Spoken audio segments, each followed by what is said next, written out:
Welcome to the Living Ageless and Bold podcast. Each episode, I bring you amazing women who inspire, educate, and share their experiences and journeys along the way. So grab a glass of wine or a cup of coffee, find a cozy spot, and let's relax and have some fun hearing what can be accomplished after 55. Hi, everybody. Welcome to this week's Living Ageless and Bold. It is October. It is Breast Cancer Awareness Month, and we have a really special guest who is just on a very important mission for all of us. Our guest is Kristen Dahlgren. She is a seasoned journalist, over 30 years. Most notably, you'll recognize her from NBC, from the Today Show, from NBC Nightly News. And as a medical correspondent, she did a story several years ago that probably saved her life and now has put her on this mission to help all of us. So we're going to talk all about that today. Kristen, welcome. Thank you for joining me. Oh, thanks for having me. So your career, did you start out as a medical journalist, or was this something that evolved over time?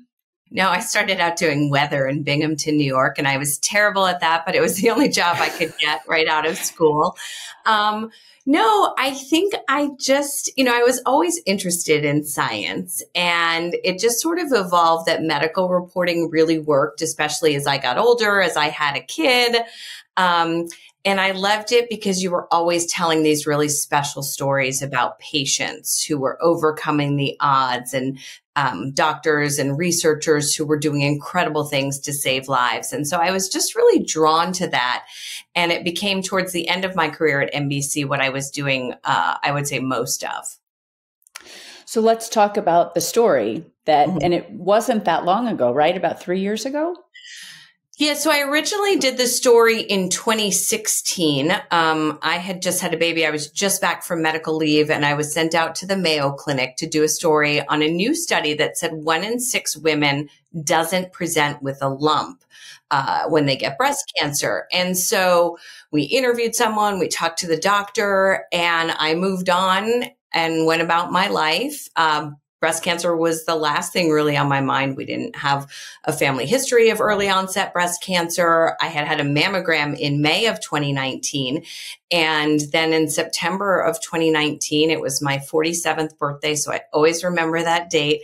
And I got out of the shower and I noticed a dent in my right breast that I hadn't seen before. And so I kind of poked around, and it felt sort of thick, like thick tissue under there. It wasn't though that, pebble or marble that I kind of associated with breast cancer. But since I had done that story, I thought back and I knew that it was something I needed to get checked out because it was a change. So that's kind of what moved me into advocacy. I knew right away I wanted to share my story. I thought it was really important that other people knew what to look for, and really any change. It's okay to go to your doctor and say, hey, what is this? Let's get some imaging. Let's get this checked out. And people get scared of that. But it's important, and I'm learning this more and more the older I get, and the more friends and family members that have things happen. You have to be your own advocate. And if you don't get what you think you should be getting from your doctor, find another doctor, like get another opinion. Yeah. And especially ask, yeah. Right. And especially you have dense breasts, because I've heard this forever. And it's so many of my friends, we go in and mammograms are fine, sonograms are fine. Oh, it's just your dense breasts. And now I have learned, we have a mutual friend who did the online risk assessment. I didn't even know what that was.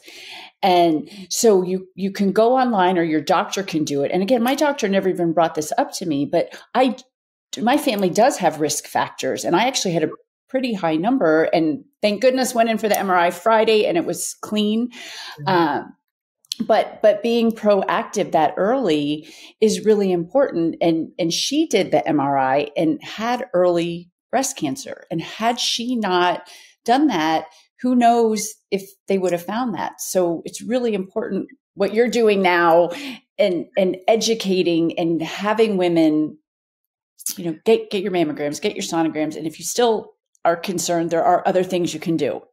Right. So important. And, we hear a lot about dense breasts now, but even just a few years ago, so I'm 5 years from diagnosis, I had Hold on. Can we give you a big yay for that? Yay. Congratulations. I mean, that's a big mark. Big mark. It is. Yeah. I mean, I still think about recurrence and worry about recurrence every day, but it is sort of that mark that people set. And next spring, I'll be 5 years after treatment. So that'll be a big one too. But I had dense breasts. I think I knew I had dense breasts, but we weren't having the same conversation of ask for this additional testing, or where states actually have to pay for additional testing. So I probably got a letter in the mail. I couldn't tell you to this day whether or not I actually did. I think New York, where I was living at the time, was supposed to be sending out these letters, but it didn't really. It said you could get extra screening, but it wasn't. Even if I read it, it wasn't worded strongly enough that made me say, oh, I should ask for this. And they actually called me back in because I had moved, and they did another one. And even then, nobody said, hey, let's just do an ultrasound to see, what else might be there because you have dense breasts. And that was where, I've had people look back at those original mammograms to see if it was there and somebody messed up. And it was just that difficult to see because it is like looking, we hear this all the time, a snowball in a snowstorm. You can't always see the cancer on a dense breast mammogram. So I think it is really important to know what your breast density is, know your risk factors, do that risk assessment test. It takes a few minutes and you'll know. I didn't know it existed. If our friend hadn't told me, and it was interesting, her sister had a very low score and she had a higher score. And it's important for people watching and listening that, and I can't remember the number, maybe if you have over a 20, insurance has to pay for that MRI. When I went in, I had a 37 when the doctor did it. So I was really scared. And obviously this MRI was good. I have to be very proactive and pay, really make sure that I'm constantly doing self-exams and annual mammograms.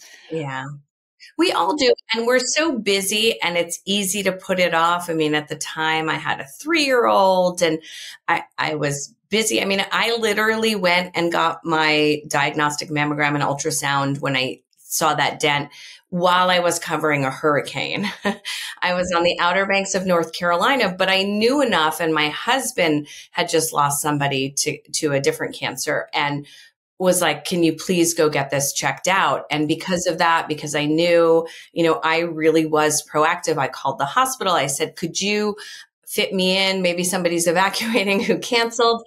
And, they said, are you sure? Why don't you just wait until you get home? And I said, I really just need to get this checked out. And within, I would say 2 or 3 days, I was diagnosed with breast cancer. It came back immediately that there was something there. I flew home. I got a biopsy. I got the results. And you just mentioned it, but all of this while you have a 3-year-old. It's a lot. And I think that was the hardest part for me was how do I make this the most normal experience for her? I don't know if I did, but I tried. And, some of that was like, she tried on wigs with me and we would play with the wigs and she thought it was hysterical that I was bald. And so I made jokes about it and we laughed and we would walk into a restaurant and she would say, hey, Mom, there's another bald guy here. And I was like, okay, I'm glad that's what my daughter sees me as, just another bald guy. But that made it less scary for her. And that was important for me that she understood that, this was something that happened. It had nothing to do with anything she did and that I was going to do everything to be okay. And that's so important with kids. My followers know this. I lost my brother-in-law this year to a glioblastoma, and my niece had always wanted to be a brain surgeon. And she's 18 now. She's in college studying neuroscience. And when he was diagnosed, she said, "Oh, I knew my dad had a brain tumor." And I said, "Really? You couldn't have known that." And when she started to tell me the symptoms, then I went into exactly what you just said is, "Oh, but even if you told us, we couldn't have done anything. Like we couldn't have stopped it. We couldn't." But the kids think that, like your daughter, you wouldn't want her to think that she had anything to do with it or anything. And it's so hard as a parent going through that. Or that she could catch it. You mentioned glioblastoma though, and I have really exciting news because they're working on glioblastoma vaccines. So I'm doing this new project for cancer vaccines, and glioblastoma is on the list of things. That's not something that we're personally involved in yet, but the fact that we are working on vaccines for something like that, for pancreatic cancer, that is, just has been such a difficult one to treat, is really exciting. So if people get anything out of today, I really want them to know that I have hope for treating and beating cancer. Well, and let's talk about what you're doing with that, because you left this storied career in journalism to do this. And I didn't even know that this was even an option, a possibility that we're that close to cancer vaccines. So please share this with us. So I didn't either. And I think that was the whole genesis of this project, was that, I was introduced to Dr. Nora Desis at the University of Washington. She's been working for decades at the Cancer Vaccine Institute. So they've been looking at this. And I had a call with her, and she explained to me that this moment really is a tipping point in cancer vaccines. So we have a better understanding of the immune system than we ever have before. We know what parts of cancer to target. So those antigens or those proteins on a cancer cell, researchers now have a better understanding of what they can target, both to make personalized vaccines for somebody's individual tumor or things that show up across different tumors. And so could be an off-the-shelf vaccine. And then because of the COVID vaccine, we now have these proven, effective, safe delivery methods. mRNA vaccines, a lot of people think that those were just developed really quickly. They were in development for cancer vaccine research. So they had been working on them. We pivoted for the COVID vaccine. We're able to get that approved very quickly by filling those trials, robust, huge trials very quickly. So it wasn't that things were done, cutting corners or having smaller trials. Those were really big trials. And that's kind of a model that I'd like to see us using now in cancer vaccines, because we do have a lot of people still dying of cancer, even breast cancer. There's this idea, especially in October, that we're all survivors and we're so tough and we're fighting. And, the support is wonderful, but we lose 115 people a day to metastatic breast cancer. And someone said to me the other day, if we lost a small commercial jetliner every day, we would figure out a better way to fly a plane. So this is that same concept. We lose more than 100 people to breast cancer every day. We need to figure out a better way to fly the plane. So I learned about this research. I hadn't ever heard of it either. And I was just so shocked that the word wasn't getting out. So we started talking, how can we get this to more people? How can we accelerate this process? Part of it was bringing scientists out of their silos. So we put together very quickly this amazing group of scientists from Memorial Sloan Kettering, Dana-Farber, Cleveland Clinic, Roswell Park, MD Anderson, University of Washington. We've since had a research from UPenn reach out, and she joins our calls now. They talk about what's going on in cancer research. We bring in different speakers that can help spur some ideas so that they're always thinking about how they can advance, how they can build off each other's research. They're not in their individual silos anymore. And then a big part of it is funding. So they're in these phase 2 trials in many cases, which, initial trials are very small, phase 1 to prove safety. That's already been done in a lot of cases. Now we're moving into the phase 2, which is up into the, 50 to 100 patients maybe, which gets more expensive. Pharma hasn't come in yet. So we're trying to de-risk it a little bit for the pharmaceutical companies, prove the data, prove that this is working. And pharmaceutical companies are also working on cancer vaccines. So it's not just being developed in academic settings, but we're trying to bring together all of these stakeholders in this, group collaborative effort to get this across the finish line faster, because we'll get cancer vaccines. We're going to see a melanoma cancer vaccine approved in 2025. We've already seen. I just got goosebumps. Are you serious? Because we've lost friends to that. I mean, that's when you're diagnosed with that, that's pretty bad. I mean, that's one of the ones that's the farthest along. that is expected to get approval and finish up its studies in 2025, and we could see it to market. And that just shows us that this is coming, but we could do it in 25 years if we just kind of sit back and let the scientists do it, and pharmaceutical company and the government.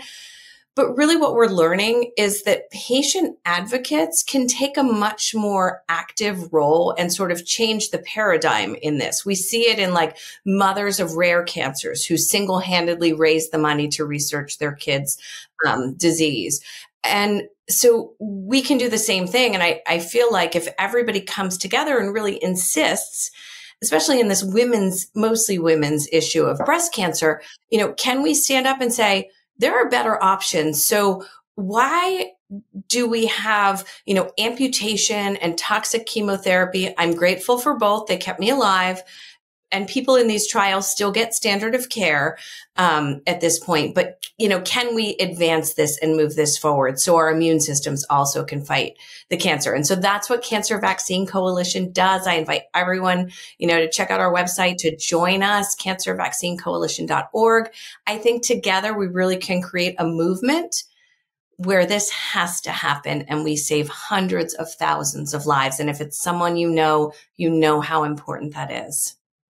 So explain how the vaccine works. Is it something that you get, like the HPV as a 13-year-old or a 10-year-old and then you're protected for life? Or is it if you have warning signs, like how does it work? Right. So there are different, I will say there are different vaccines in development. So, they're all in these trials. So we don't know exactly which one or if it may be several. There are 3 main subtypes of breast cancer. So, researchers are looking at these vaccines in each of them. But for an example, I'll use StemVac, which is out of the University of Washington, the Cancer Vaccine Institute. It targets cancer stem cells. And so they have been giving a series to either someone who already has the disease. We're actually, we introduced 2 hospitals, Roswell Park and University of Washington, to do a joint trial in metastatic triple-negative breast cancer, which has really some of the toughest outcomes. And so that trial we hope to start, in the next 6 months or so, and look at how it treats active disease, metastatic disease. So basically, at this point, they're mostly therapeutic vaccines. They would be given, your immune system would then have sort of this roadmap of what do I look for? And if I see those particular proteins, I mount a defense and I eliminate the cancer. So eliminating active disease, preventing recurrence in someone like me, that's going to be looked at soon as well. And then there actually are studies going on at UPenn and also at Cleveland Clinic in high-risk populations as preventative vaccines. So in BRCA populations, so people who have a genetic risk factor, they're also looking at whether they can prevent disease with these. So the idea is possibly like start them in therapeutic settings, then go on to preventing recurrence. And the holy grail would be a preventative vaccine for anyone who wanted it. It's never going to be government mandated, down the road. But those studies take so long because you are looking at someone who doesn't have cancer and seeing whether or not they develop it. So that just by the nature of the studies takes a much longer time comparing those people to people who didn't get a vaccine. So, all in development, what I'm hearing from our scientists is that if we can move things quickly through the pipeline, we could see a breast cancer vaccine in 5 to 10 years. And so that is a lot of lives saved compared to the 25 to 30 years if, kind of we're along the traditional pathway, I'll call it. What can we do to speed it up? Yes. And, that's what I'm working on every day. So it's a combination of things. It's that funding piece that I talked about. So we are actually funding trials.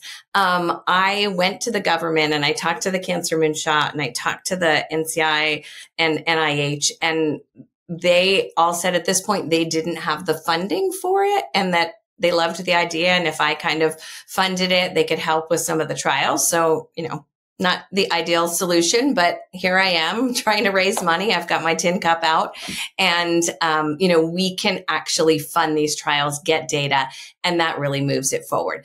Also, people have to enroll in these trials. And like I talked about COVID enrolling the tens of thousands of people, if we can enroll large scale trials and get data more quickly, it's all about proving, these concepts, the data, and seeing the results. And so we have to get a large number of people to the end point of any trial and see whether these vaccines are better than, standard of care alone. And so that's something that, people who are interested in vaccines can reach out, can look at our website as well, and we'll try and help to direct them to where trials are taking place. Clinicaltrials.gov is another good place. Obviously, talk to your doctor about any of this. I'm not a doctor. But we have seen really promising results. So I'll give you one example of a trial that was 10 years ago for HER2 positive late stage disease. The 66 women were given a series of 3 shots, so a shot and then boosters, like we know about now from COVID. And the middle dose of that, so they were looking at dosing. So there was a smaller dose, a medium dose, and a larger dose. The middle dose, 85% of those people are still alive more than 10 years out. Their median survival rate was expected to be about 5 years. They haven't even reached median survival rate. And even people who got the lower and the higher dose, which weren't as effective, 75% are still alive. So something there seems to be working. It's a small trial. We need to continue this research to make sure, that it's safe and these are effective for people. And then we can get these shots in arms to everyone. Amazing. Well, I would love, and I don't know if you know her or not, but in last week's episode, I interviewed Dr. Susanna Greer of the V Foundation. She's the Chief Scientific Officer. I met someone from the V Foundation. Yeah, I don't know her, but I would love to work with them. Yes, and they have money set aside. Like that's all they do is give money for cancer research. And I'm going to make that introduction and I'm thrilled to do that because this is exactly what they do. And they are looking for women, not specifically, I mean, whoever has a good idea, but they have money designated for women scientists because there is so little funding for these women, even though they might have the greatest idea ever for whatever reason. It's only like 38%. Of women scientists get funding for their research. So this could be a really exciting opportunity for you all too, to help speed this along. Yes, I love that. And really that's how I see this, is us kind of just helping, supporting each other. I want everyone to join us. We'll work with any organization, with individuals. Please reach out because it is going to take all of us together to get this to move quickly. And we've, look, I don't want to say current treatments aren't working because they are, and we've seen a drop, but we haven't really seen a drop in survival rates or an increase rather in survival rates, a drop in, metastases since chemotherapy was first introduced. And so, we need the next generation of treatment. And I've talked to scientists who have been in this world for a long time. They say they are more hopeful now than they ever have been about really finding either a cure for this disease, a way to make it so, nobody dies from cancer. And if we can get off the shelf vaccines, think about what that would do to a place like Africa where you don't have diagnostics in sub-Saharan Africa and you don't have any treatments available to people. It could just save generations of women that have been losing their lives to breast cancer. So it's really exciting. But it is going to take, shouting from the rooftops a little. And that's where I fit into this whole equation. A lot of people might say, what is a journalist doing trying to cure cancer? It's a good question. And it really is that we each bring our individual voice to this effort. There are brilliant scientists working on that side of it. I'm trying to raise awareness of it. We have people working on the financial side of it, and everyone can help. You all have a place in this effort. And it is. In the interview last week, one of the things that her expertise for the last 27 years has been immunotherapy. And I know firsthand, and again, being my brother-in-law's advocate, I found a trial for him out of Duke, and it was immunotherapy, and they gave him 12 months, and he lived for 3 years and 6 weeks. Oh, I have chills. So yeah. I believe in this, and it's the power of us, fighting for ourselves and our loved ones, and learning about what you're doing. And again, until 2 weeks ago, I had no idea that this even existed. And then I read about you. I was supposed to be at an event and threw my back out, but it worked out because you're here now.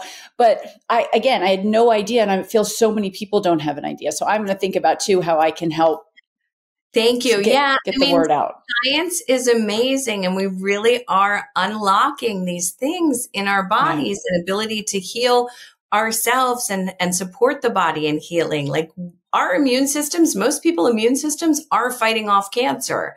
It's just in some people, it's not enough. And so if we can boost that immune response, we really can do this. And so that's why it's just so exciting to think about a future where my little girl who's 8 now doesn't have to worry about this. And I don't have to think about recurrence every day and wonder every time I get a headache or bone pain, whatever it is always top of mind for me. And that's a hard way to live. And I try not to let it consume me.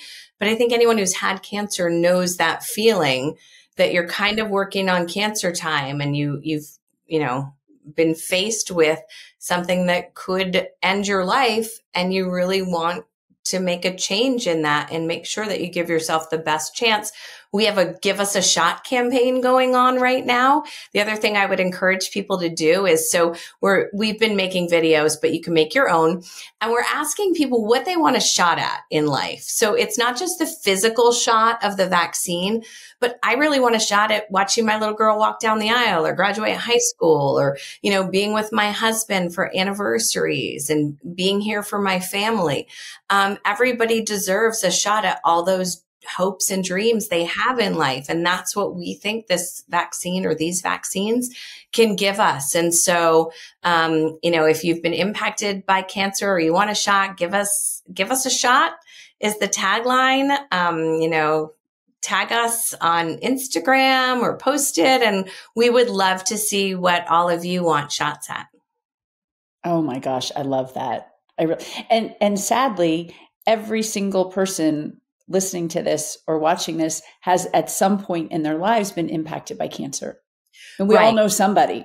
Yeah. It's just everywhere. It's a part of our lives. And that's the other thing, I'll go back to breast cancer as an example, but this really is any cancer. 1 in 8 women in this country is going to get breast cancer. It's not a surprise anymore when I hear, I had a friend diagnosed the week before last. It's not a surprise. There are so many of us going through this. And then we have people who are having, who have genetic risks, who are having to choose to amputate a part of their body as the solution. And I fully support that because it's the only option right now. But can we do better? Can we really stand up and do better for women's health and for anyone else? And once we have breast cancer vaccines, other cancer vaccines are in development. And one other thing I wanted to tell you is in the UK, they're giving out 10,000 cancer vaccines across different cancers as part of national trials for cancer vaccines. So it's already happening. The UK is running a COVID-like, effort to get cancer vaccines to market. And so I think we can do the same here. We don't have a national healthcare system, but we have hospitals now willing to work together. We have brilliant researchers. And if we have enough of a will and we can get the funding, we can do that here too. And if we put 10,000 people into vaccine trials, we will get the answers so much quicker. Wow. And is that the reason? I was just going to say, why does it seem like Europe is always so much further ahead in all medical? Is it because it's subsidized or socialized medicine? Well, I mean, it's hard to tell. And I wouldn't say that they're so far ahead because we do have such brilliant research going on in this country. And a lot of pharmaceutical and biotech companies are based here. So there is a lot of innovation, and it may be that vaccines come out of the US first, but that's just an example of, a country that is leaning into this hard. We saw that same spirit in the race against COVID. And there was the, vaccine out of the UK. There were vaccines developed here. So I'm really hopeful that maybe it'll be like a friendly competition type thing where we can all work. We all want the same thing. And so I actually went to the UK. They had a massive cancer vaccine conference, and I'm in touch with the people who are, working on the efforts there, and they're really interested in bringing us along for it as well. And so, this is a global thing. Cancer doesn't see borders, but we do have to get as much support as we can. We'll have a new administration soon, so I'll be back knocking on those doors again to see what we can do. I think this is a great moment for this women's health movement where we're talking more about women's health. There was a women's health initiative out of the White House. So let's keep that momentum going and really zero in. And that's why we're so focused on cancer vaccines. There are a lot of great support organizations. There are a lot of great research organizations in the breast cancer space.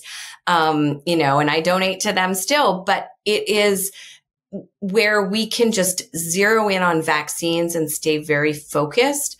I think that's our quickest path from A to B and across the finish line here. And so that's what we're going to keep doing. And we really hope that people are inspired by this and join us. It is truly, truly exciting to hear what's possible. And I have a 24-year-old daughter, so I think the same thing. My grandmother had breast cancer, my mother, my aunt. So it's in our family. And to know that in 5 or 10 years, she might never have to worry about it is truly a blessing. So remind everybody where they can find out about this. How can we get involved? Because you're right. Let's all band together. Everybody share this episode with every woman you know, and let's all get involved and get this going. I know. And if everyone in this country gave $3, we could get this done. I mean, we spend $29 billion a year on breast cancer care. I'm told for about $1 billion, and that's an estimate, but around that, we could get this. Even 100 million would get a lot of this research done. Those are not unattainable numbers when you see what's spent on care for cancer. And so, everybody can check out our website. It's cancervaccinecoalition.org. And then same for Instagram, Cancer Vaccine Coalition. I'm Kristen Dahlgren, CVC on Instagram. So follow, tag us. And we're just really excited to get this. You said share. That's like the most important thing anyone can do, because once you know that this is available and out there and in development, I don't know how anyone can just sit back and wait for it, because you're going to know someone who is impacted by this. We're seeing younger and younger women impacted.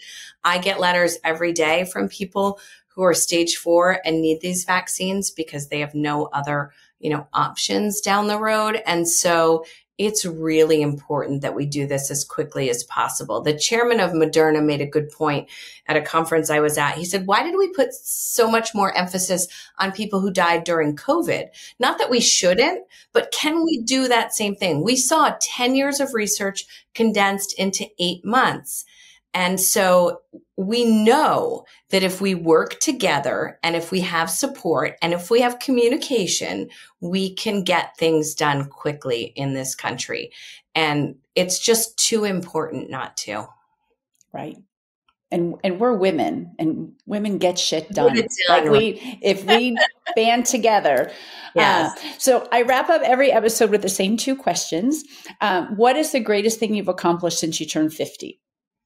Oh, wow. Okay. So I just turned 52. I have to say this is it. I mean, I worked my whole career. I loved my job at NBC. I traveled the world. I saw some of, the most exciting events in the past 3 decades. I had a front row seat for history. So that was wonderful, but it was at 51 that I kind of saw what was possible and what I could do with the platform, what I could do with what I've built up now, you know, kind of that following or, and with my voice that has definitely become stronger as I've aged. So I think forming the Cancer Vaccine Coalition and just taking this incredible leap, but one that could change the world. I have never felt more driven. I've never felt more like I'm in the right place. And I'm just really excited about the future and having an impact on the world. I love it. And these women that I interview over 50, this is the theme. They do things with passion and purpose. And you are embodying living ageless and bold. And then where do you see yourself in 10 years? I'm hoping I'm retired because I've gotten cancer vaccines to market and there won't be a need for that anymore. And, you know, I am not going back to journalism as much as I loved it. I'm just looking forward to, I think this project I will stay on as long as it takes. We'll go beyond breast cancer. Once we have solid tumor cancers, I think it snowballs into other things. And then we moved to Vermont and I am living my best farm life. And so hopefully I have a little more time for that in 10 years. You know, I'm never going to stop working and pushing and using my voice. But I've been very busy. So I'm also looking forward to, you know, enjoying my kid and my husband and the life that we've built here. And so, ideally, this project would be done and I can hand the reins over and work on some other things. But if it's not, I will be right where I am doing as much as I can to really get these vaccines for people. Well, I'm wishing you speed with this and we'll do everything I can to help because we need this. And you're like you said, it would change the world. It really would. Thank you for having me. Thank you, Kristin. So make sure you check out Kristin's website, share this episode with everybody. It's girl power, ladies. We're going to get this done quickly. So thank you.